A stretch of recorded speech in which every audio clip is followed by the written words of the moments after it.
భారత్-ఇంగ్లాండ్ మధ్య ఓవల్ టెస్ట్‌లో ఉద్రిక్తత నెలకొంది. England batter Joe Root, Bharat యువ పేసర్ ప్రసిద్ధ్ కృష్ణ మధ్య వాగ్వాదం సోషల్ మీడియాలో వైరల్‌గా మారింది. 22వ ఓవర్లో ప్రసిద్ధ్ బౌలింగ్‌లో జాక్రాలీ అవుట్ కాగా, క్రీజులోకి వచ్చిన రూట్‌ను ప్రసిద్ధ్ తన బౌలింగ్‌తో కంగారు పెట్టాడు. ఈ క్రమంలో ఇద్దరి మధ్య మాటల యుద్ధం జరిగింది. అంపైర్లు జోక్యం చేసుకొని పరిస్థితిని అదుపు చేశారు. రూట్ ఆగ్రహంతో ఎంపైర్‌కు ఫిర్యాదు చేశాడు. కేఎల్ రాహుల్ కూడా ఎంపైర్ ధర్మసేనతో వాదించాడు. మేం కేవలం బ్యాటింగ్, బౌలింగ్ చేసి ఇంటికి వెళ్లాలా అని ప్రశ్నించగా, ఎంపైర్ ఇలాంటి ప్రవర్తన సరికాదు అని సమాధానమిచ్చాడు. భారత్ తొలి ఇన్నింగ్స్‌లో 224 పరుగులకు ఆలౌట్ కాగా, ఇంగ్లాండ్ టీ విరామానికి 7 వికెట్లకు 215 పరుగులు చేసింది.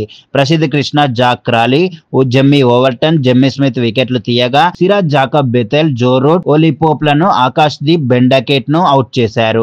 హ్యారీ బ్రూక్ అజేయంగా నిలిచాడు. ఈ ఘటన భారత్ జట్టు దూకుడును, విజయ సంకల్పాన్ని చాటుతుంది. మ్యాచ్ మరింత ఆసక్తికరంగా మారింది.